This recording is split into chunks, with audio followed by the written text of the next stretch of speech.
Quickly देख लेते हैं कि आप लोगों के लिए नवंबर महीना कैसे रहने वाला है और आप लोगों को 1 से 3 में से कोई भी एक नंबर चूज करना है। और ध्यान रखिएगा, जनरल कलेक्टिव रीडिंग होता है तो हर किसी के लिए सिचुएशन अलग हो सकती है। तो चलिए शुरुआत करते हैं। जिन्होंने 1 नंबर चूज किया है, आपके लिए कार्ड आया है मैच्योरिटी। मुझे ऐसा लग रहा है कि काफी लंबे समय से आप किसी प्रॉब्लम में फंसे हैं, यानी किसी डार्क सिचुएशन में फंसे हैं। कहीं से कोई रास्ता नजर नहीं आ रहा है और शायद लोग भी आपका मजाक उड़ाते हैं कि क्या आप बचकानी हरकतें करते रहते हैं या फिर आपको कुछ समझ में क्यों नहीं आता है। और यहाँ पे ये सारी सिचुएशन आने की जो वजह है वो है आपका ईगो। और जिन्होंने 1 नंबर चूज किया, हो सकता है आप लोग स्पिरिचुअल अवेकनिंग की फेज से भी गुजर रहे हो। तो ये महीना ऐसा रहेगा कि जो भी अंधेरा आपके हर तरफ छाया हुआ दिख रहा है, वो चाहे जॉब में रहेगा, मेंटल इमोशनल हो सकता है, रिलेशनशिप रिलेटेड कुछ था या फिर फाइनेंशियल कुछ हो सकता है, तो धीरे धीरे हटना स्टार्ट हो रहा है। लेकिन अभी ये सिर्फ शुरुआत है, काफी टाइम इसमें लगेगा सारी चीजें कंट्रोल में आने के लिए या फिर एक लाइन पे आने के लिए।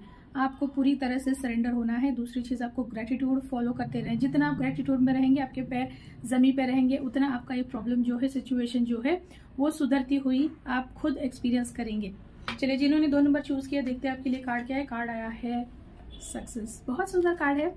आप कोई बड़ी अचीवमेंट इस महीने में एक्सपीरियंस कर रहे हैं, जैसे कोई फाइनली आपने घर खरीद लिया, गाड़ी खरीद ली, या फिर कहीं पे इन्वेस्टमेंट कर दिया, या फिर किसी का मैरिज नहीं हो रहा था, मैरिज हो गया, या फिर किसी का चाइल्ड बर्थ हो गया, किसी को फॉरेन टूर जाना था, या फिर फॉरेन में सेटल होना था, या फिर कोई डिग्री आपकी कंप्लीट हुई, ऐसा कुछ भी बड़ी अचीवमेंट यहाँ पे मुझे आपकी दिख रही है। लेकिन केयरफुल रहिएगा, क्योंकि यहाँ पे कुछ लोग, मुझे ऐसा भी लग रहा है कि आपका पैर खींचने के लिए रेडी है कि कब आप थोड़ा सा भी चूक जाएंगे और आपका पैर कब हम लोग खींचेंगे।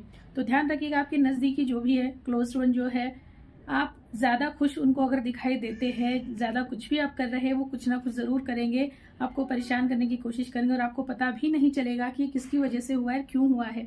तो केयरफुल रहिएगा जब आप अपना कुछ सेलिब्रेशन कर रहे हैं उस वक्त। चलिए लास्ट देखते हैं, जिन्होंने 3 नंबर चूज किया, आपके लिए कार्ड आया है ट्रस्ट। आप भी 1 नंबर जैसे ही काफी परेशानी से गुजर रहे हैं, काफी लंबे समय से, शायद थक भी चुके हैं कि भाई अब कुछ नहीं हो रहा है, हर चीज ट्राई कर ली है लेकिन कुछ भी इम्प्रूव नहीं हो रहा है।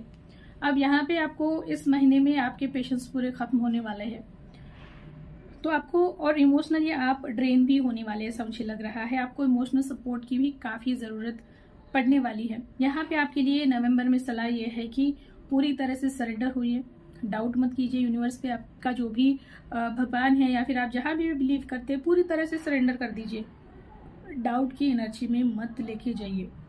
जैसे आप किसी क्लिफ पे खड़े हैं, वहां से छलांग लगा दी है, अब फिर विश्वास ये रखना है कि या तो मुझे उड़ना आ जाएगा या फिर भगवान मुझे बचा लेगा। इन दोनों में से कुछ भी एक चीज होगी। सिर्फ इतना गाढ़ा आपका विश्वास होना चाहिए। फेथ कंटिन्यू रखिएगा और अपने हार्ट चक्र पे काम कीजिएगा, क्योंकि यहाँ पे हार्ट चक्र में ब्लॉकेजेस दिख रहे हैं।